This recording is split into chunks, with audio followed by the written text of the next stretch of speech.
L'émission Bonjour Côte-du-Sud, une présentation du garage Corriveau Mariotech, 2 boulevard Taché-Ouest Montmagny, 418-248-3634. Sous la bannière Autoplace Maître Mécanicien, le garage Corriveau Mariotech maintient sa réputation sur le service depuis plus de 60 ans. Vous avez besoin de nous, nous sommes là pour vous. 24 heures par jour, 7 jours semaine, le garage Corriveau Mariotech, 248-3634. Les Caisses Desjardins de Montmagny-Lillet, fiers partenaires de l'émission Bonjour Côte-du-Sud. Les Caisses Desjardins de Montmagny-Lillet, fiers partenaires de l'émission Bonjour Côte-du-Sud. Tous ensemble, nous contribuons à faire rayonner des milliers de jeunes. Desjardins, toujours là pour faire briller la jeunesse. Vendredi 10 juillet 2020. Bernard Généreux estime que le gouvernement Trudeau a perdu le contrôle des finances publiques. Économie circulaire dans Montmagny-Lillet, le verre laminé de Technion revalorisé. Le service de police de la ville de Lévis met en place un comité d'examen et de révision en matière d'agression sexuelle. Dévoilement de l'application web CJLA Lillet. Tous les détails de ces nouvelles dans un instant.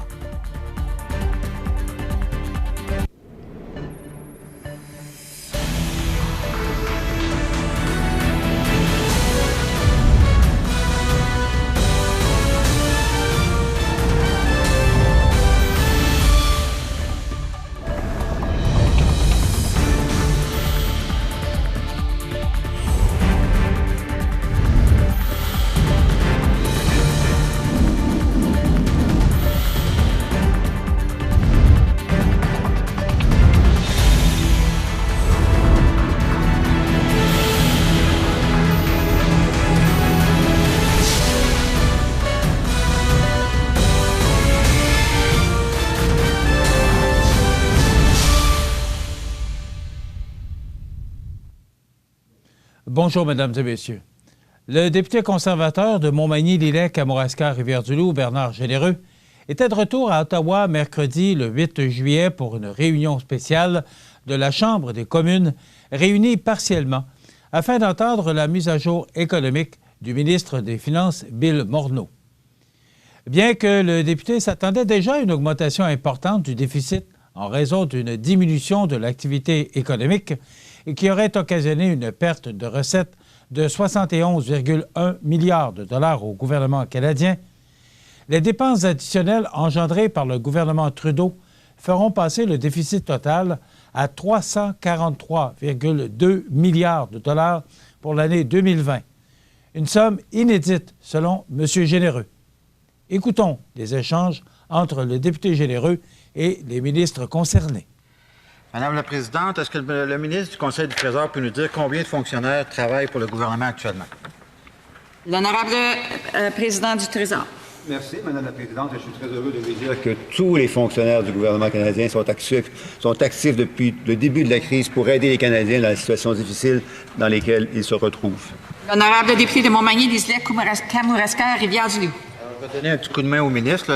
Le nombre est à peu près 285 000 fonctionnaires qui travaillent pour Sa Majesté et que le premier ministre considère comme des... Est-ce que le premier ministre considère ces personnes, ces fonctionnaires, comme étant des gens compétents? L'honorable président.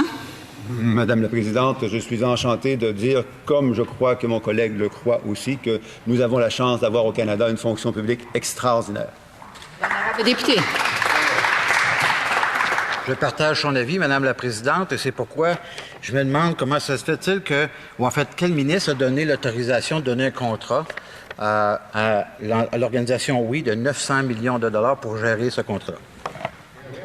L'honorable ministre. L'honorable ministre. Madame la Présidente. Yes, Madam Speaker. Madame la Présidente, je voudrais encore une fois remercier mon collègue de sa question. Notre parti sera toujours là pour appuyer les entreprises canadiennes.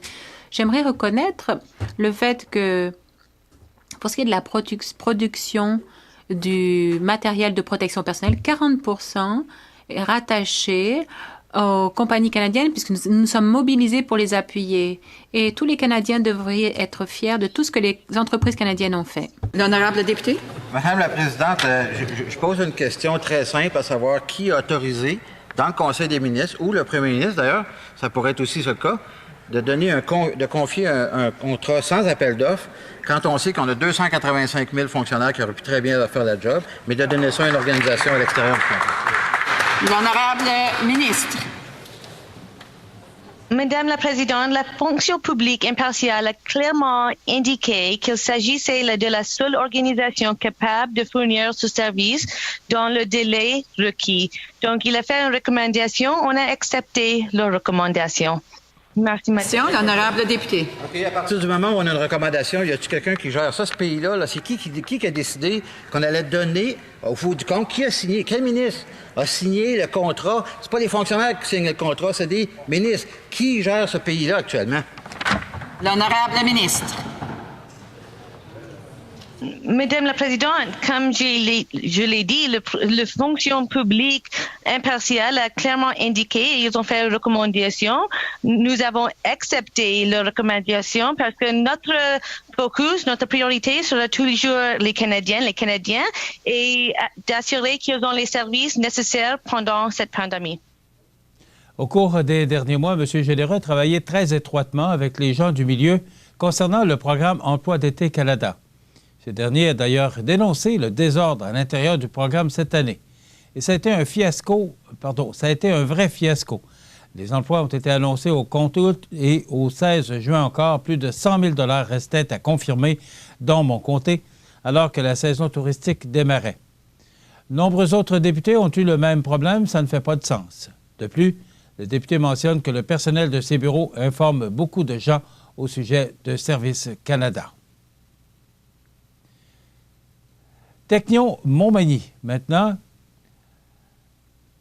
a franchi une étape de plus dans ses actions concrètes visant le développement durable au sein de son entreprise, puisqu'une entente a récemment été conclue avec le groupe Bellemare de Trois-Rivières afin de valoriser ses résidus de verre laminé, et cela par l'entremise de Synergie Montmagny-Lillet. Ce qu'il faut savoir, c'est que le verre laminé de Technion est utilisé, entre autres, pour la création de murs de verre pour séparer les espaces de bureaux. Grâce à cette entente, les résidus obtenus après découpe trouveront une seconde vie comme abrasif pour le sablage au jet et comme média de filtration de piscine. Ainsi, plus de 369 tonnes de verre laminé seront traitées et donc déviées de l'enfouissement annuellement. Également, cette revalorisation du verre réduira d'au moins 18 tonnes par an les émissions de CO2, soit l'équivalent de 280 voyages aller-retour Montréal-Québec. Finalement, même si ce n'était absolument pas la motivation première de Technion, cette synergie lui permettra d'économiser un peu moins de 30 000 $ par année. Le but premier pour Technion n'était pas de faire des économies. Nous voulions trouver une solution en lien avec nos valeurs pour le traitement de ce résidu qui était envoyé en enfouissement depuis des années.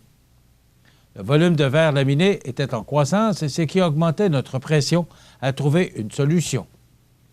Par son réseau de contacts, son expertise et la qualité de son service, Synergie Montmagny-Lillet nous a accompagnés et alimentés largement dans la recherche et l'évaluation des différentes solutions, a expliqué Jérôme Labrie, directeur des services techniques.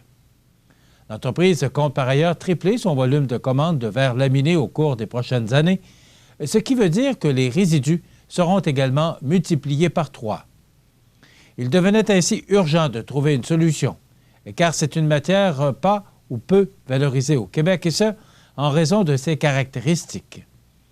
En effet, il s'agit d'un assemblage de feuilles de verre reliées entre elles par un intercalaire de type plastique mou, polybutyral de vinyle ou PVD, ce qui rend ce verre très difficile à casser, à traiter et donc à recycler.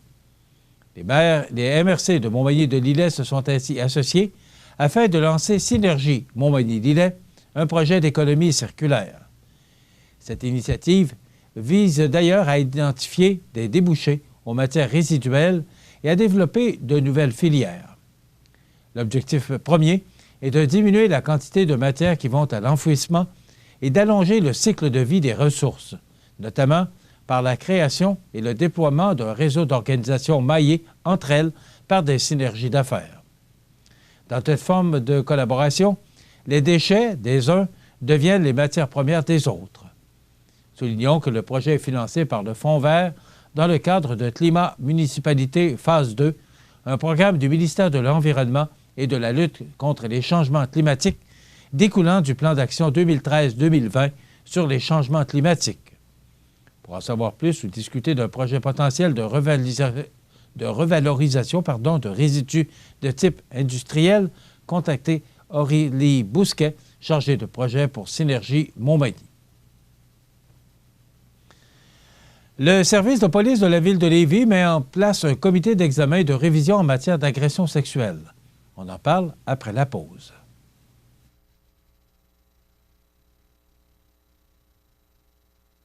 Toute l'équipe de la clinique dentaire Montmagny, 63 boulevard Taché-Ouest, est heureuse d'informer sa clientèle que la clinique dentaire sera ouverte tous les lundis soirs de l'été. La clinique dentaire Montmagny, 63 Taché-Ouest, 418 248 2175. On vous attend. Le resto d'Olivier à Montmagny, c'est particulier. D'abord, ses plats avec brisket de bœuf ou de porc effiloché de Théo Barbecue. Ces plats, goûtez-moi ça. Des menus pour emporter en tout temps. Une terrasse fermée et chauffée. Voilà pourquoi le resto d'Olivier, c'est particulier. Coin Saint-Jean-Baptiste et Sainte-Brigitte, 248 34 35.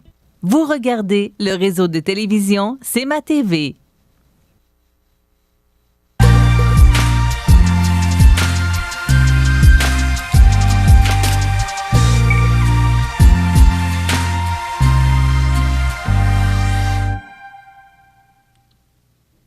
Le service de police de la ville de Lévis est fier d'annoncer, par voie de communiqué, la mise en place d'un comité d'examen et de révision en matière d'agression sexuelle réunissant d'importants partenaires tels que le directeur de poursuites criminelles et pénales du Québec, le Centre d'aide aux victimes d'actes criminels de la capitale nationale et Chaudière-Appalaches et le Centre d'aide et de lutte contre les agressions à caractère sexuel.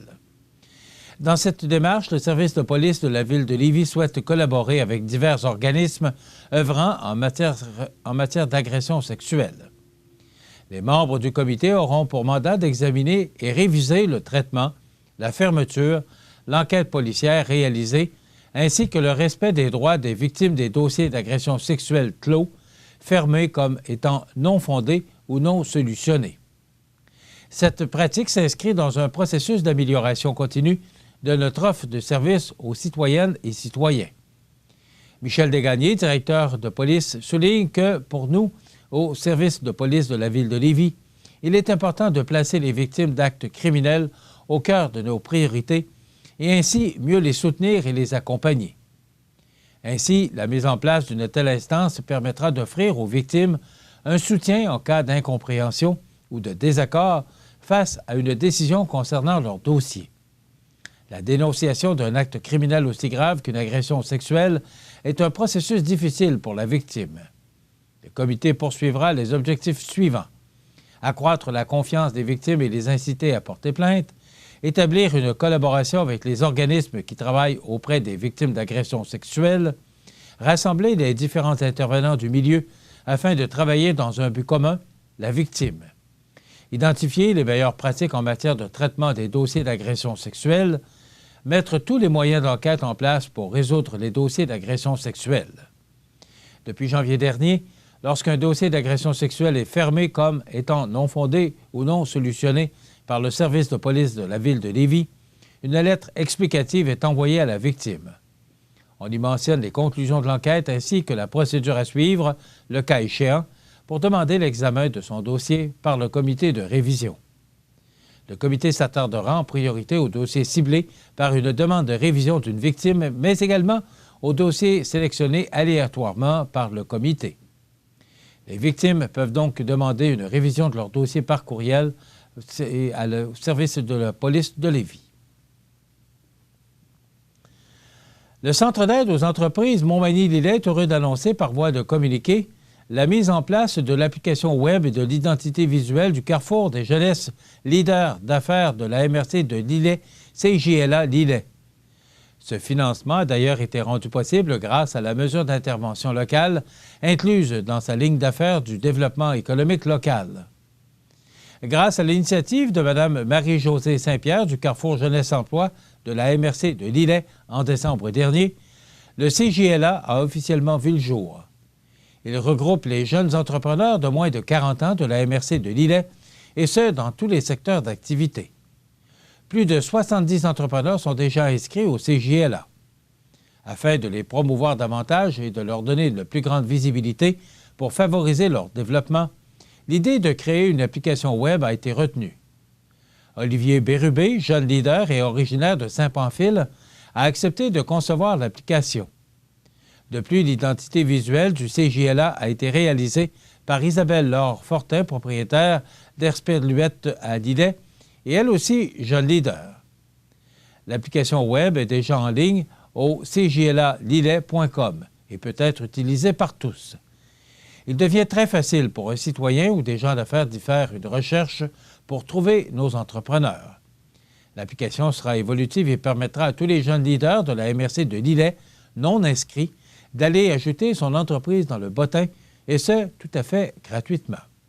Cette application est un outil de recherche, mais vise également le référencement de nos jeunes leaders et encourage l'achat local, a précisé Marie-Josée Saint-Pierre du CGE de la MRC de Lillet. Simple d'utilisation, le chercheur trouvera rapidement les coordonnées des entrepreneurs avec un bref à propos de chacun. Les chercheurs peuvent faire leur recherche par nom d'entreprise, par secteur d'activité et même par municipalité.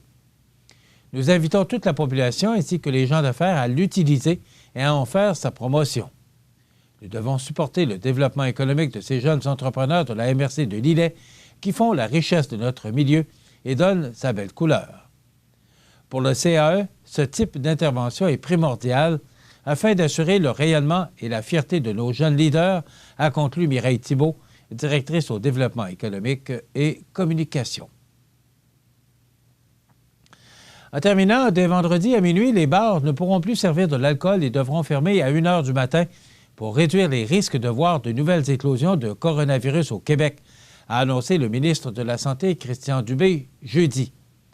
Les bars devront tout d'abord cesser de vendre de l'alcool à minuit et les clients devront avoir quitté les lieux avant 1 heure du matin. Le nombre de cas au Québec est en hausse alors qu'on en recensait 137 jeudi contre 82 mercredi.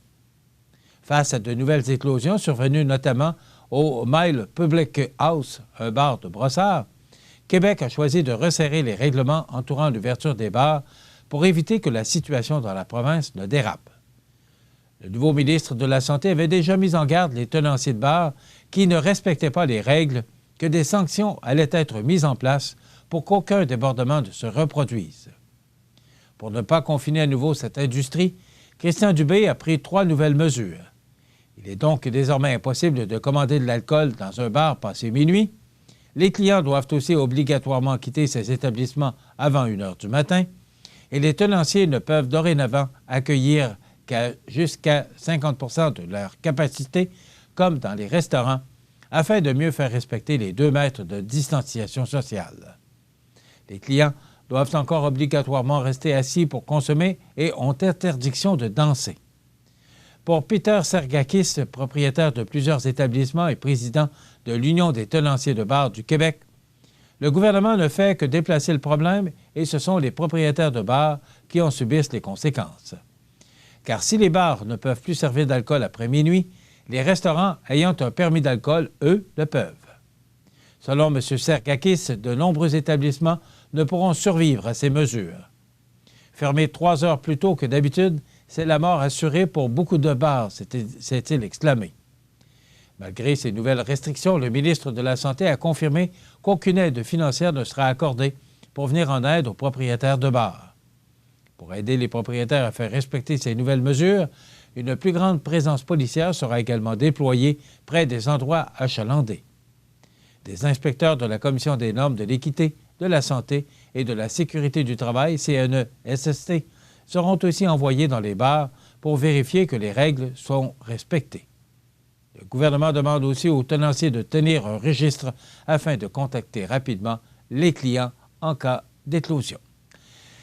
Voilà ce qui complète notre bulletin d'actualité pour aujourd'hui. Si vous avez des nouvelles à nous transmettre, vous pouvez le faire en communiquant avec notre salle des nouvelles au 88 241 1313 poste 226. Ou encore, vous pouvez nous écrire à nouvelles@cmatv.ca. Vous pouvez également nous suivre comme plus de 13 430 personnes le font maintenant sur la page Facebook de cmatv.ca. Vous êtes à l'antenne du réseau de télévision CMA-TV, le média le plus regardé et le plus suivi. C'est qui le confirme, numéro 1 de l'information sur la Côte-du-Sud. Voilà, c'est tout pour l'instant. Dans quelques minutes, les prévisions de la météo et les heures de la marée.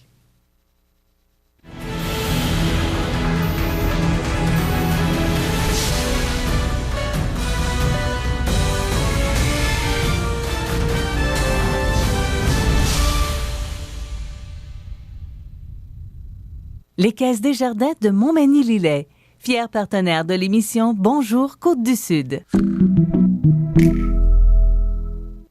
Les partenaires suivants sont fiers de s'associer à cette portion de notre programmation. Tu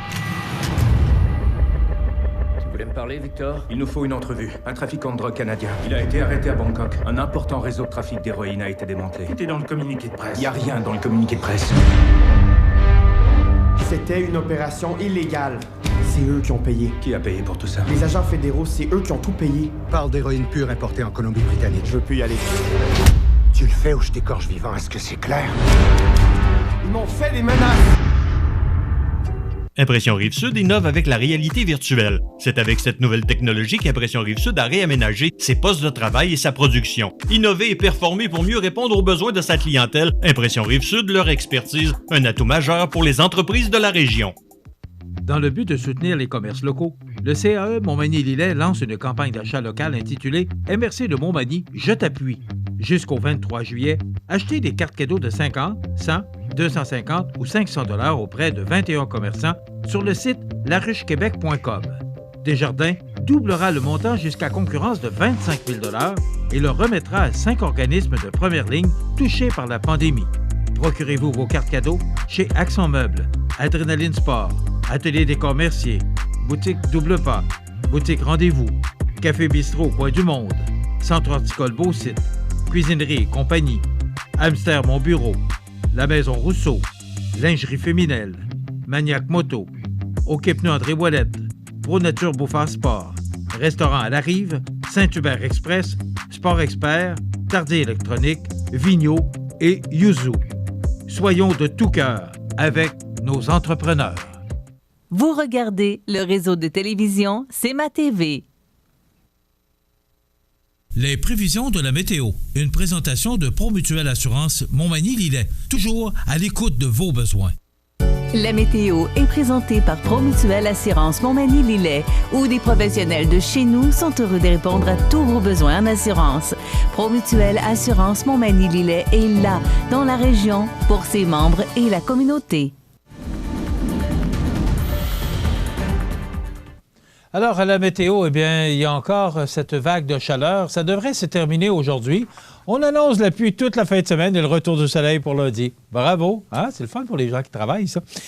Donc, la vague de chaleur accablante se poursuit pour ces secteurs Montmagny, Saint-Jean-Port-Joli, Saint-Fabien, Saint-Pamphile. Donc, avertissement de chaleur en vigueur, c'est ce qu'Environnement Canada nous donne aujourd'hui. Une masse d'air chaud et humide continue d'affecter le sud du Québec.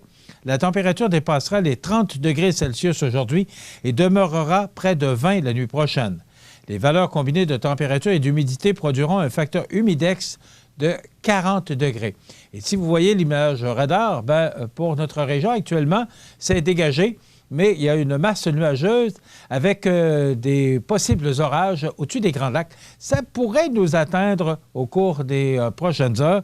Ça nous donne, pour aujourd'hui, ensoleillé avec du beau soleil pour la journée, devenant alternance de soleil et de nuages avec 30 % de probabilité d'averse au cours de l'après-midi.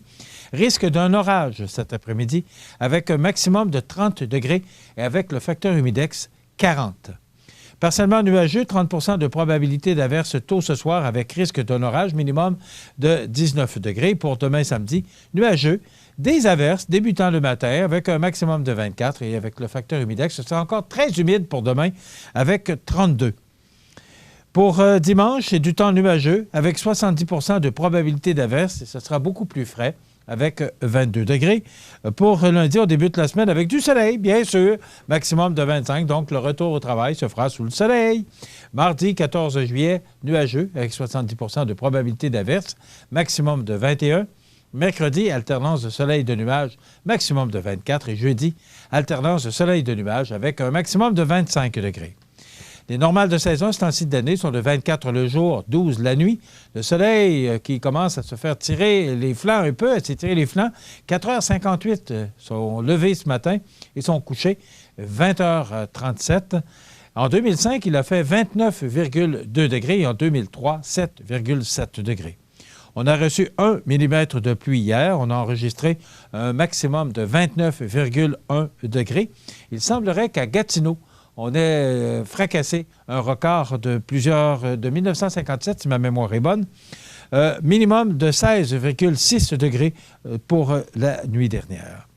La pression barométrique est à 101,6 kPa à la hausse. L'humidité très élevée, à 93 %. Et les vents ont changé de direction au cours de la nuit.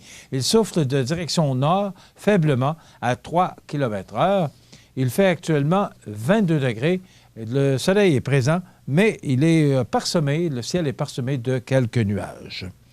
Maintenant, pour les heures de la marée, elle sera haute à 9h26, basse à 16h26 et de nouveau haute à 22h ce soir. Voilà, ça complète les prévisions de la météo pour ce vendredi 10 juillet.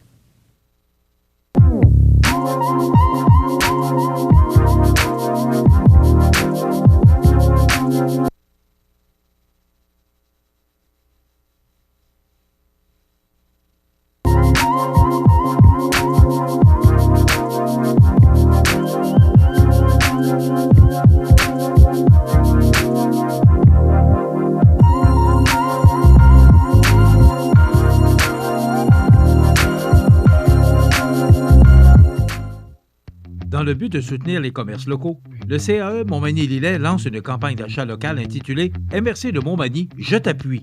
Jusqu'au 23 juillet, achetez des cartes cadeaux de 50, 100, 250 ou 500 $ auprès de 21 commerçants sur le site laruchequebec.com. Desjardins doublera le montant jusqu'à concurrence de 25 000 $ et le remettra à 5 organismes de première ligne touchés par la pandémie. Procurez-vous vos cartes cadeaux chez Accent Meubles, Adrénaline Sport, Atelier Décor Mercier, Boutique Double Pas, Boutique Rendez-vous, Café Bistrot Coin du Monde, Centre Horticole Beau-Site, Cuisinerie et compagnie, Hamster Mon Bureau, La Maison Rousseau, Lingerie Féminelle, Maniac Moto, OK Pneus André Ouellette, Pro Nature Bouffard Sport, Restaurant à la Rive, Saint-Hubert Express, Sport Expert, Tardier Électronique, Vigneault et Yuzu. Soyons de tout cœur avec nos entrepreneurs. Vous regardez le réseau de télévision C'est ma TV. Les anniversaires IGA vous sont présentés par votre magasin Coop IGA Extra de Montmagny qui vous rappelle que bien manger, ça commence dans votre magasin Coop IGA Extra de Montmagny. Venez vivre la différence à votre magasin Coop IGA Extra de Montmagny. C'est aujourd'hui, vendredi, le 10 du mois de juillet 2020 et c'est le temps de souhaiter bon anniversaire à nos jubilaires de ce 10 juillet. Également pour ceux et celles qui souligneront leur anniversaire demain, le 11 et dimanche le 12. Donc, on débute avec le 10 juillet. Bon anniversaire à Annie Saint-Amand. C'est votre mère Pierrette qui vous souhaite bon anniversaire Annie Saint-Amand ce 10 juillet. On a eu beaucoup d'anniversaires cette semaine, à mon grand plaisir. Donc, on poursuit avec Marc Boulay et Lynn Boulay. Cependant, il faut mentionner qu'ils sont nés la même date, mais pas au même moment. Ce ne sont pas des jumeaux. Ils ont 2 ans de différence, mais c'est quand même étrange. La même date de fête. Donc, Marc Boulay, Lynn Boulay, bonne fête de la part de grande-tantine Denise. Bonne fête. Maintenant, on poursuit avec les anniversaires du 10 juillet. Bonne fête à Mariette Pelletier. C'est de la part de votre amie Gisèle. Bon anniversaire, Mariette Pelletier. Aujourd'hui, 10 juillet. Bonne fête à Serge Rouleau. C'est de la part de votre mère. Bonne fête, Serge Rouleau, en ce 10 juillet. 38 ans de mariage, Yvonne Bard et Jean-Marc Fréjot. C'est de la part de votre mère Françoise, également de tous vos filles, vos gendres, vos petits-enfants, également de vos frères, beaux-frères et belles-sœurs. Bon anniversaire, Yvonne Bard et Jean-Marc Fréjot de Cap-Saint-Ignace. Bon anniversaire à Alexandra Gontier de Montmagny, c'est de la part de sa grand-mère Michel. Bonne fête, Alexandra. Bon anniversaire à Gilbert Gendron, c'est de la part de la chorale Saint-Thomas. Bonne fête, Gilbert Gendron. Et la chorale Saint-Thomas qui est en pause encore pour quelques semaines. Bon anniversaire à Michel Pelletier. C'est de la part de ses parents Monique et Jules et de la part également de toute la famille. Bon anniversaire. C'est l'anniversaire aujourd'hui à ma belle-sœur Michel Gagné. Bonne fête, Michel. Je t'embrasse sur les 2 joues. Alors, bien sûr que ma belle-sœur n'a pas le droit au tirage. Maintenant, demain, samedi, le 11 juillet, c'est le 50e anniversaire, 50 ans de mariage à Suzanne Thibault et Gaëtan Lavoie. C'est de la part des enfants et des petits-enfants. On vous souhaite de la santé, du bonheur, de l'amour et encore de longue vie. Alors, 50 ans de mariage, Suzanne Thibault et Gaëtan Lavoie. Félicitations à vous deux et beaucoup de bonheur. Toujours demain, samedi, le 11 juillet, bon anniversaire à Colette Blais de Montmagny. C'est de la part d'une amie. Bon anniversaire, Colette Blais. Bon anniversaire. Maintenant, c'est terminé pour samedi et pour dimanche. Le 12, ce sera l'anniversaire à Gabrielle Demers. C'est de la part de sa grand-mère, Michel. Bonne fête, Gabrielle Demers, pour dimanche le 12. Et bon anniversaire à Lucie Poirier, qui soulignera son anniversaire dimanche de Montmagny. C'est de la part de sa fille Mélanie et les petits-enfants Mathieu, Marie-Soleil et Océane. Bonne fête, Lucie Poirier. Voilà, ça complète. Alors, on avait beaucoup d'anniversaires et vous m'envoyez ravis. Des journées qu'on avait, je pense, 8 ou 10. Alors, ne vous gênez pas, 241-1313, poste 229. C'est fait pour vous, ce segment de programmation. Donc, vous pouvez souhaiter bonne fête à vos amis. Serge Rouleau, c'est vous qui gagnez ce certificat cadeau de 25 $ offert par le magasin Coop IGA de Montmagny. On a le temps pour les anniversaires. Oui, si on y va rapidement. Jessica Simpson, actrice, chanteuse, styliste et personnalité de la télévision américaine, 40 ans. Adam Foote, qui a joué pour les Nordiques, 49 ans. André Dawson, qui a joué pour les Expos Montréal, 66 ans. Élise Touin, comédienne et actrice, chanteuse et auteure, 70 ans.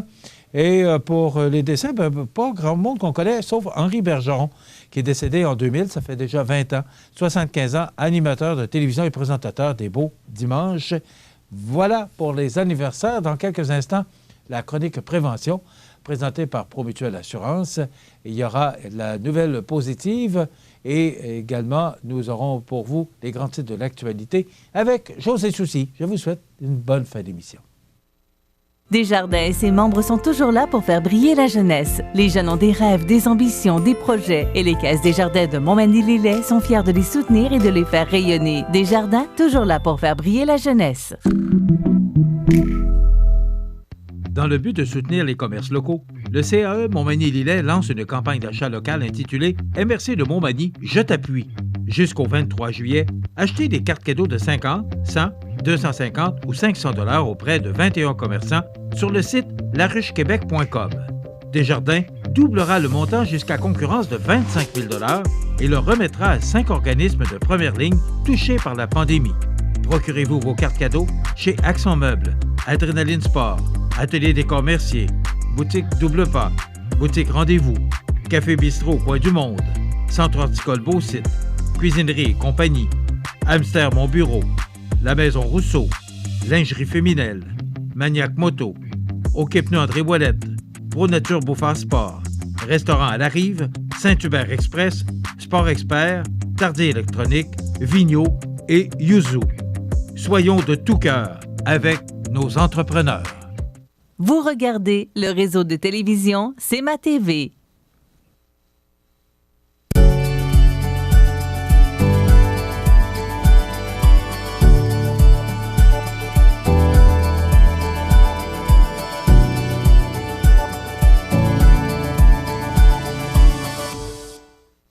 Je vous souhaite la bienvenue à cette autre chronique Promutuelle Assurance Montmagny-Lillet, alors qu'on parle beaucoup de prévention durant cette chronique avec Marc-Olivier Martin, qui est conseiller en prévention chez Promutuelle Assurance Montmagny-Lillet. Salut Marc-Olivier. Bonjour Michel. Ça va bien? Ben oui, ça va bien. Oui. Marc-Olivier, aujourd'hui, on a parlé, à la dernière chronique, de poêle à bois. Oui.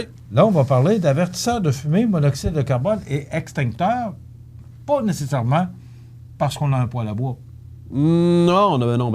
Non. Non, c'est ça. C'est un oui, peu oui, c'est important, mais aujourd'hui, Les avertisseurs de fumée, est-ce que c'est obligatoire? Oui. Oui, c'est obligatoire. Ben oui, c'est obligatoire. Puis je pense que le code vient de changer aussi. Là. Ils sont plus sévères encore qu'avant pour les constructions neuves. Mais là, on ne parle pas de ça aujourd'hui. C'est juste... bref. Ma question, c'était, c'est obligatoire? Oui, c'est obligatoire. OK. Donc, qu'est-ce qui arrive si quelqu'un n'a pas? Ben là, nous autres, c'est sûr que... la condition d'assurance, c'est ça? Ben oui, c'est ça. Mais bref, ce qu'on veut, nous autres... l'avertisseur de fumée, là, c'est un peu la base de la prévention. Si on n'en a pas, ben je pense qu'on dort la nuit, il n'y a rien qui peut nous réveiller. Moi, en tout cas, je ne dormirais pas sous mes deux oreilles, sachant qu'il n'y a pas des avertisseurs qui veillent à ce que si jamais il y a un incendie qui se déclenche. Là. Mais, fait que, bref, ce qu'on veut, nous autres, c'est qu'il y ait un avertisseur de fumée par étage où ce qu'on habite. Puis si les gens ont l'habitude de dormir avec les portes de chambre fermées, ben, c'est d'en avoir un dans la chambre aussi. Là. Fait que si jamais il y a un incendie qui se déclare dans la chambre pendant la nuit, ben, au moins, la personne qui dort dans la chambre est avertie. Fait que c'est surtout ça. Puis bref, où l'installer, notre avertisseur, c'est souvent la question qu'on se fait poser. Ben, c'est de l'installer dans les corridors près des chambres. Puis pas trop proche des cuisines. Mais souvent, les gens me disent, ben là, nous autres, moi j'arrive, je leur pose votre avertisseur je leur pose comme question, votre avertisseur de fumée, il est où? Puis que je vois qu'au plafond, sa petite secoupe pour le soutenir, l'avertisseur n'est plus là, mais il reste juste la petite secoupe pour le soutenir. Je dis, ben là, votre avertisseur de fumée, il est où? Ben là, il sonne tout le temps parce que là, à chaque fois qu'on se fait des toasts, ben là, il part. C'est parce que votre avertisseur de fumée, il est trop proche de la cuisine. Fait que vous pouvez le mettre un petit peu plus en retrait. Là. Puis aussi, ben souvent, quand il est proche de la salle de bain, aussi, l'humidité peut le faire partir. Ah oui, l'humidité. Fait que, dans le fond, les petites particules d'humidité rentrent dans la chambre de lecture de l'avertisseur de fumée, puis là, ben, l'avertisseur part. Fait que là, c'est de ne pas le mettre trop proche des salles de bain, pas trop proche de la cuisine. Puis si vous avez un poêle à bois aussi, pas le mettre trop proche non plus, parce que si, mettons, il y a de la fumée... Un petit peu de fumée ou... Un petit peu de fumée, des fois, quand on le part, ben là, il va partir pour rien. Fait que bref, le mettre dans un corridor. J'ai préparé là, ce qu'on peut mettre à l'écran, là, peut-être une image de, dans le fond, comment l'installer, notre avertisseur de fumée. Fait que si on le met au mur, là, on peut le mettre à 12 pouces du coin de notre mur au plafond. À partir du plafond, on peut le mettre à 12 pouces. Puis à 4 pouces au plafond par rapport au coin. Puis si on a un plafond cathédral, ben on peut le mettre à 3 pieds. Là, parce que dans le pignon, ben souvent, il y a comme une circulation d'air qui se fait là. Fait que c'est pour ça que dans les coins, on les met pas. Qu'il peut être porté peut-être à moins. C'est quoi l'idéal? L'idéal, parce que là, c'est la première fois que je vois ça de côté. Ouais, ben souvent... On dit toujours l'installer au plafond, mais on peut l'installer sur un mur? Ouais, on peut l'installer sur un mur, mais on peut pas le mettre à terre, là. Mais comme je disais, il faut pas dépasser... ils disent 4 à 12 pouces, là, avec notre coin du plafond, excusez. OK. Les batteries? Les batteries, ben au changement d'heure, idéalement. Bref, 2 fois par année. 2 fois par année? Ouais, l'avertisseur de fumée, lui, il est bon 10 ans. C'est de vérifier avec notre... quand on l'achète, là, tout est écrit dessus, mais bien sûr, les gens ne pensent pas regarder. Là.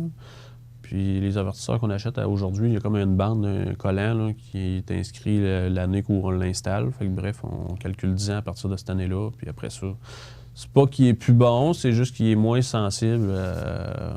Il est moins sensible à faire ses lectures. 10 ans, c'est quand même... 10 ans, c'est long. Hein? C'est long. Puis, depuis quelques années, il y a un nouvel avertisseur qui existe, qui, lui, n'a pas de batterie. C'est une batterie intégrée au lithium, qui, elle, quand vous partez votre avertisseur, elle est bonne 10 ans. Fait que bref, 2 fois par année, vous n'avez pas besoin de changer vos batteries. C'est sûr qu'il est plus dispendieux un petit peu, mais au moins, vous n'avez pas besoin de changer les batteries. Puis, c'est bon pour les gens qui ont des blocs à logement, là. Qui ont, mettons, une maison de chambre ou quoi que ce soit, qui ont des locataires qui sont... Bref, c'est une gestion de moins de s'occuper des batteries. Puis on est sûr que l'avertisseur va tout à fonctionner. OK. Maintenant, est-ce qu'on a fait le tour pour... l'avertisseur de fumée, oui. Après ça... C'est important, c'est essentiel, c'est obligatoire. Ça, je ne savais pas que c'était obligatoire. Oui. Ça va de soi, là, mais de là à ce que ce soit obligatoire, c'est pas grave... Il n'y a pas de loi qui régit ça. Oui, bien souvent, il y a le règlement municipal de la municipalité aussi, des fois, qui vient appuyer ça. Là. Fait que, bien souvent, les gens, c'est obligatoire. Okay. Mais est-ce que vous autres, dans votre inspection avant d'assurer une bâtisse, ben, ça fait partie de certains critères. C'est sûr que les gens, on peut pas... s'ils décident de l'enlever après qu'on soit passé, ben c'est leur problème. Là. Mais je pense leur problème. Est-ce que ça peut devenir un problème? Comme je disais tantôt, là, moi, je dormirais pas dans une maison pour d'avertisseur de fumée. Et encore récemment, il y a eu un incendie au Québec et il n'y avait pas d'avertisseur de fumée. Ouais, ça arrive souvent. C'est un incendie mortel. Là. Je sais pas comment ils font pour... Je sais pas, en tout cas. OK. Maintenant, présence requise d'un avertisseur de monoxyde de carbone. Oui, bien ça, lui, peut-être un petit peu moins... nous autres, on va l'exiger quand il va y avoir un garage ou qu'il y a un appareil de combustion comme au mazout ou au bois, là. Nous, on le recommande. Quand il y a un garage, on l'exige, on l'oblige. Bref, si la voiture se met en fonction accidentellement ou un oubli, ben, l'avertisseur de monoxyde de carbone il est là pour vous avertir. Fait que bref, quand il y a un garage attaché à la maison, on l'exige. Soit le mettre pas dans le garage. C'était ça ma question? Non. Où? Ben, pas dans le garage parce que lui, bon, bref, quand on part notre auto, il est exposé au monoxyde. Puis bref, il va peut-être être moins sensible un petit peu. Là, à force de tout le temps en lire, ben, il est moins sensible. Fait que bref, c'est de mettre dans la maison. Ben, si votre garage est accessible par l'intérieur de la maison, ben, mettre une prise puis brancher notre avertisseur dedans. Là. Il y en a qui se branchent dans une prise, puis il y en a qui se branchent... ben, il y en a qui c'est une batterie. Là. Fait que, comme les avertisseurs de fumée. Ils fonctionnent les deux, oui, c'est ça. Puis, fait que c'est ça. Puis peut-être aussi, là, c'est plus pour une question d'appareil de chauffage, ben, peut-être le mettre avec l'avertisseur de fumée là, dans un corridor proche des gens. Comme on disait tantôt pour l'avertisseur de fumée. Quand tu parles d'appareil de chauffage, c'est qui chauffe à l'huile ou l'huile, propane, bois. Parce que le bois, ça peut arriver qu'il y ait une mauvaise combustion, ça n'en rendra pas nécessairement compte. Mais le monoxyde de carbone, il va y avoir du monoxyde de carbone, puis ça peut être dangereux. Il est obligatoire dans ce cas-là? Nous autres, on ne l'exige pas, on ne l'oblige pas, mais on le recommande fortement. OK. Et maintenant, une pièce bien importante, les extincteurs. Oui, les extincteurs, ben... Ça, c'est pas tout le monde qui a un extincteur dans sa maison. Non. Nous autres, je dirais que la majorité ne l'ont pas. C'est encore drôle. Oui. Il y a beaucoup de monde qui en ont. Toutefois, ce qu'on remarque, c'est que les extincteurs ne sont pas à jour. Fait qu'un extincteur... bref, on va parler du type d'extincteur, là. Je ne sais pas si on peut montrer l'image là, des différents types d'extincteurs. Bref, ce qu'on va vous recommander d'acheter, c'est un extincteur de type ABC. Le A représente les combustibles comme du bois ou, bref, un combustible du bois. Après ça, le B, lui, ça va être des produits inflammables, de l'essence, de l'huile ou quoi que ce soit. Puis le C, ça va être les feux électriques. Le D puis le K, on n'en parle pas aujourd'hui parce que c'est les feux de métaux. Puis bref, à la maison, c'est plutôt rare qu'on se ramasse avec un feu de métaux. Puis le K, lui, ben, c'est pour les feux de friteuse commerciale. Fait qu'à la maison non plus, ça s'applique pas aujourd'hui. Non, c'est ça. Fait que bref, le ABC convient vraiment au type de risque à la maison peut être exposé. Fait que c'est un extincteur qui fait quand même bien. Fait que le ABC, c'est ça que ça veut dire. Et puis, fait que c'est ça. Bref, l'extincteur, lui, c'est aux 6 ans qu'il faut le faire vérifier. Fait qu'aux 6 ans, ils vont faire une vérification au niveau de la poudre, un test poudre, voir si tout est correct. Puis, 6 ans plus tard, ils vont refaire un autre test, mais sur la bouteille aussi, là, de l'extincteur. On a un exemple? Oui, ben on a kidnappé un ici dans l'édifice aujourd'hui. On a un gros? Pour les il est gros, il me cache quasiment, ouais. mais bref, l'extincteur, c'est aux 6 ans qu'il faut faire vérifier, puis aux 12 ans, ils font un test sur la bouteille. Puis, aux 12 ans, quoi? Un test, ils appellent ça un test hydrostatique, okay. Là, c'est un test de pression sur la bouteille. OK. Puis bref. Qu'est-ce qu'il y a de particulier si on achète un extincteur aujourd'hui, qu'est-ce qu'il faut retenir? C'est d'avoir le bon type d'extincteur, la grosseur qu'on voit, lui est abaissé. Lui est abaissé, on le voit bien. Après ça, c'est d'avoir. Il y en a qui vont acheter des petits extincteurs, mais bref, ça marche pas assez. Tu sais, mettons qu'on a un feu de cuisinière, mais il n'y a pas une grosse autonomie là, si on l'achète trop petit. Fait que, bref, ce qu'on recommande, c'est un 5 livres. Là. Hein? Un 5 livres. Bref, c'est la grosseur. Ça doit être un 10, je crois. Là, je ne veux pas trop m'embarquer. 10, ouais, c'est peut-être bien 10 livres, ça, là. OK. Puis, fait que c'est ça. Fait que bref, vous l'achetez en magasin, là. Ça se vend partout, là, quincaillerie. Puis, c'est le bien localisé aussi dans la maison, c'est de savoir que tout le monde sache où ce qu'il est. Mais souvent, on va voir elle jouer l'extincteur dans la cave à côté du poêle à bois. On est peut-être mieux de le mettre au rez-de-chaussée, puis qu'on a une porte de sortie proche. Fait que, bref, si le feu prend de l'ampleur, puis qu'on ne se ramasse pas coincé dans un endroit restreint. OK. Cet appareil-là, est-ce que vous l'obligez? On l'oblige quand il y a un chauffage au bois, pour le moment. On parle toujours de nos risques résidentiels. Là. On l'exige quand il y a un poêle à bois. Puis on le recommande fortement pour les autres risques. Là. Mais la plupart du temps, comme je disais tantôt, là, les gens sont équipés, mais c'est leur entretien qu'ils négligent. Là. Fait que, Bon, puis pour la goupille, là, si on s'en sert, je m'en sers aujourd'hui, j'ai eu un petit dégât, là, puis je m'en sers. Oui. Après ça, il faut, parce que là, on va tirer la c'est ça, vous avez une petite goupille en haut, vous tirez dessus, il y a comme un petit scellé pour empêcher qu'elle sorte, elle-là. Là. Puis, vous tirez là-dessus, puis c'est la poignée du haut qui va déclencher votre poudre. Là. Fait que la poignée du bas, elle est juste pour soutenir votre extincteur, le prendre à votre main. Puis la poignée du haut, c'est pour déclencher. À partir du moment où on s'en est servi, il faut le faire vérifier. Il faut le faire vérifier parce que là, ça ne veut pas dire... Là, votre aiguille, elle ne sera plus dans le verre.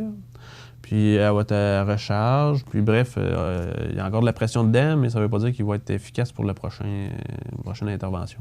OK, donc on ne met pas la goupille, on laisse ça... faut le faire vérifier. Non, c'est ça.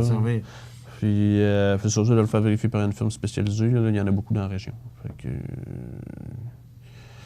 Fait que c'est ça.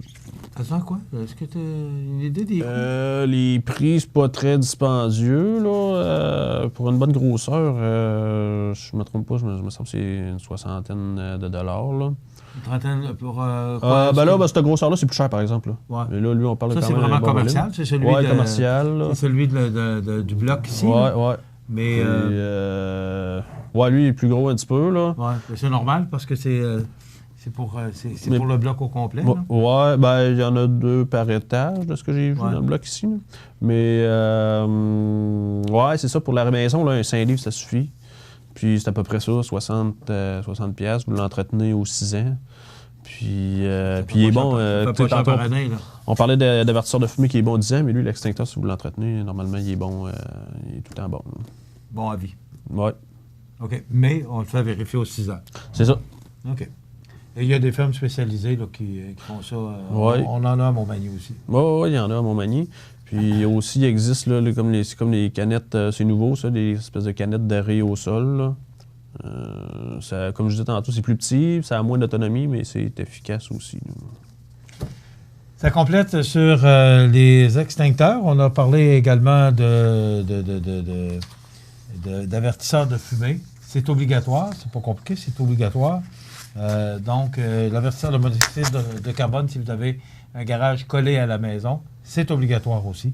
Donc, voilà, ça résume. Et c'est le temps de voir ou de revoir vos appareils. Hein, c'est toujours une fois par année, c'est peut-être pas trop de revoir et de s'assurer que tout est conforme. Pas le temps quand on a un dégât ou un sinistre qu'il faut regarder. Il est là pour ça, d'ailleurs. On parle de prévention. Oui. Merci beaucoup, Marc-Olivier Martin, conseiller en prévention chez Promutuelle Assurance. Montmagny-Lillet, ça complète. Tu voulais me parler, Victor? Il nous faut une entrevue. Un trafiquant de drogue canadien. Il a été arrêté à Bangkok. Un important réseau de trafic d'héroïne a été démantelé. C'était dans le communiqué de presse. Il n'y a rien dans le communiqué de presse. C'était une opération illégale. C'est eux qui ont payé. Qui a payé pour tout ça? Les agents fédéraux, c'est eux qui ont tout payé. Parle d'héroïne pure importée en Colombie-Britannique. Je veux plus y aller. Tu le fais ou je t'écorche vivant, est-ce que c'est clair? Ils m'ont fait des menaces! Alors, la nouvelle positive de ce vendredi 10 juillet, 3 membres du comité de parents du Centre de services scolaires de la Côte-du-Sud honorés. L'implication des parents de la communauté est indispensable au bon fonctionnement des établissements scolaires du Centre de services scolaires de la Côte-du-Sud. Ces secteurs jouent un rôle de premier plan dans la qualité de vie de la vie scolaire et parascolaire des jeunes. Ainsi, le comité de parents du Centre de services scolaires de la Côte-du-Sud a profité de la fin de l'année scolaire 2019-2020 pour souligner l'implication et le dévouement de 3 parents du territoire, entre autres Mme Brigitte Talbot, Mme Marie-Ève Danfous et M. Francis Mercier. Le comité de parents du Centre de services scolaires de la Côte-du-Sud remercie également l'ensemble des gens qui s'impliquent et ne comptent pas leurs heures pour faire de la vie scolaire de nos enfants un passage de leur vie des plus agréables. Ces efforts et ce temps ont une valeur inestimable dans la vie des élèves. Donc, notre nouvelle pour aujourd'hui, notre nouvelle positive, 3 membres du comité de parents du Centre de services scolaires de la Côte-du-Sud honorés. Bravo. Bravo à vous, Mme Talbot, Mme Danfous et M. Mercier. Vous regardez le réseau de télévision C'est ma TV.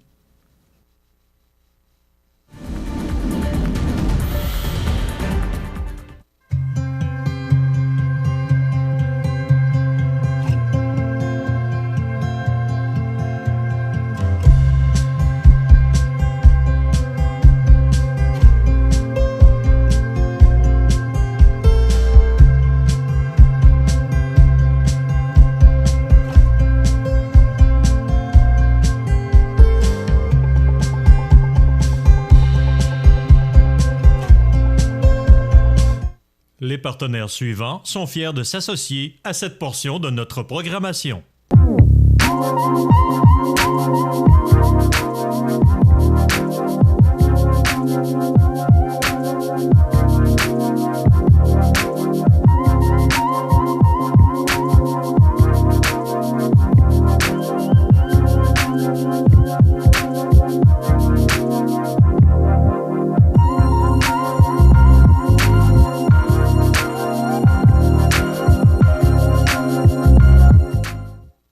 Dans le but de soutenir les commerces locaux, le CAE Montmagny-Lillet lance une campagne d'achat local intitulée « MRC de Montmagny, je t'appuie ».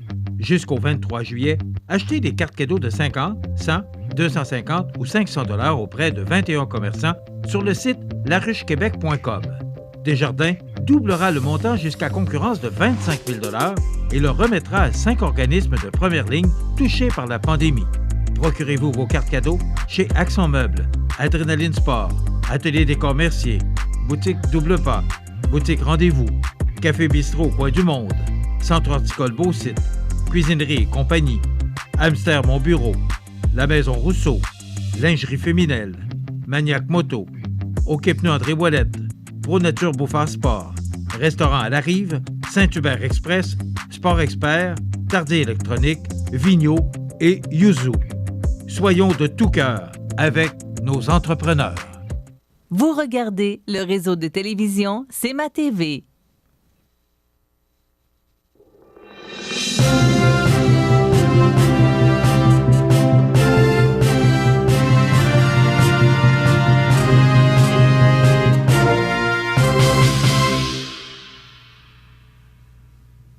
Alors voilà les grands titres de l'actualité avec José Soucy qui est avec nous. D'abord, vous dire qu'au moment où on se parle, il est 8h53, là, peut-être qu'ils seront retrouvés alors que l'émission sera en rediffusion. Cette alerte Amber là, qui est en fonction, en vigueur depuis hier soir. On recherche le père et 2 fillettes. Là, alors, cette nouvelle qui affecte tout le monde. C'est réellement mystérieux, Michel. Hein? Un carambolage, on ne retrouve plus les enfants ni le père. On ne sait pas trop ce qui s'est passé. On suit ça de près, bien entendu. On ne veut pas qu'il leur arrive de mal, en espérant que ces gens-là seront retrouvés rapidement pour le bien-être de la maman et de la société au complet, parce qu'on déteste voir des situations comme ça au Québec, comme partout ailleurs, je présume, sur la planète. On tient notre monde, puis on ne veut pas voir nos gens souffrir. Bernard Généreux qui estime là, que le gouvernement Trudeau a perdu le contrôle des finances publiques. Écoute, c'est une... D'abord, une excellente intervention, M. Oui, Généreux. exact. Alors, tout à fait. Bernard Généreux, c'est une... je te dirais, je vais lui donner un 9 sur 10 et tu vas comprendre pourquoi je ne lui donne pas un 10 sur 10.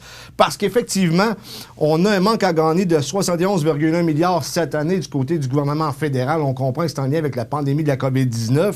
Et pour cette année uniquement, on estime le déficit à 343,2 milliards de dollars uniquement, comme je l'ai dit, pour l'année 2020. Ce qui fait en sorte que la dette totale du Québec excède maintenant les 1000 milliards de dollars. Ce que Bernard Généreux disait, et je le cite, « Les libéraux fédéraux ont clairement perdu le contrôle des finances publiques et enregistrent aujourd'hui un déficit qui représente le double de toutes les dépenses gouvernementales pour une année entière. » A déclaré le député. Et non seulement le Canada était le seul pays du G7 à avoir perdu sa cote 3 depuis le début, on l'a vu récemment, le Canada affiche actuellement le taux de chômage le plus élevé du G7 et le budget actuel ne contient pas non plus de plan de relance qui devra inévitablement suivre la crise de la COVID-19. Bernard Généreux a entièrement raison. Par contre, comme je te l'ai dit précédemment, pourquoi je ne lui donne pas un 10 sur 10? C'est que la dette a également monté parce que les grands partis politiques se sont servis des mesures gouvernementales pour payer leurs employés de staff politique du parti, alors que les libéraux et les conservateurs ont les coffres pleins. Les bars en quelques secondes, là, parce qu'il reste plus de temps. Là, score à minuit? Oui, je sais pas quoi dire là-dessus. On pense réellement du côté des tenanciers de bars qu'il y a plusieurs bars qui vont fermer ou mettre la clé dans la porte. D'ailleurs, à Rivière-du-Loup, ça commence déjà à se parler. Et c'est pas des bonnes nouvelles pour la suite des choses. Avec une tenue de registre, là, c'est... Merci, José, à la salle des nouvelles. Merci, Jean Carbonneau, à la réalisation. Merci à tous les chroniqueurs qui sont là toute la semaine. Jocelyn Landry, lundi, bon week-end. La résidence funéraire Boulanger vous propose une gamme complète de services personnalisés afin de répondre à tous vos besoins en matière de funérailles. Nous vous fournissons des installations et des services innovants qui répondent aux besoins en évolution des familles d'aujourd'hui. Nous prenons soin de tout afin que vous puissiez vous concentrer sur ce qui est le plus important, votre famille, vos amis et vous-même. Salon funéraire complètement rénové pour votre plus grand confort, grand stationnement, facilité d'accès. La résidence funéraire Boulanger, pour bien faire dans la dignité. Le réseau de télévision CMA-TV vous présente les avis de décès. À Saint-Jean-Port-Joli, le 7 juillet 2020, à l'âge de 63 ans, est décédé accidentellement sur sa terre M. Jean-Luc Chouinard, copropriétaire de Les Bisons Chouinard, époux de Mme Marie-Jo Gibson. Vos témoignages de sympathie peuvent se traduire par un don à une association d'aide ou à une fondation régionale de votre choix. Divers formulaires seront disponibles au salon. Nous tenons à exprimer notre profonde reconnaissance à André Pelletier et aux membres de sa famille pour leur précieux secours et leur aide. Sincère merci également à toutes les personnes qui nous apportent, de quelque façon que ce soit, en ces durs moments, réconfort et soutien. Étant donné les circonstances actuelles reliées à la pandémie, vous pourrez venir saluer les membres de la famille en respectant les mesures d'hygiène et de distanciation physique. Les membres de sa famille vous accueilleront à la résidence funéraire de la Durantin et Fils, 4 chemin du Roi-Ouest, Saint-Jean-Port-Joli, vendredi 10 juillet de 19h à 21h et samedi 11 juillet à compter de 13h30. Les funérailles sous forme de liturgie de la parole auront lieu ce samedi 11 juillet à 16h en l'église de Saint-Jean-Port-Joli. Notez que l'espace pour y assister sera limité à la capacité maximale de l'église en fonction des règles de distanciation en vigueur. Étant donné qu'un nombre limité de personnes pourront y assister, ceux qui désirent prendre part aux funérailles pourront le faire via la diffusion web à cmatv.ca sous l'onglet « Funérailles Diffusion » qui est disponible au public. La direction a été confiée à la résidence funéraire de la Durantin et Fils de Cap-Saint-Ignace, Lillet, Saint-Jean-Port-Joli et Saint-Pamphile. Aux familles éprouvées, la direction et le personnel du réseau de télévision CMA-TV offrent leurs plus sincères condoléances. L'émission Bonjour Côte-du-Sud, une présentation du garage Corriveau Mariotech, 2 boulevard Taché-Ouest Montmagny, 418 248 3634.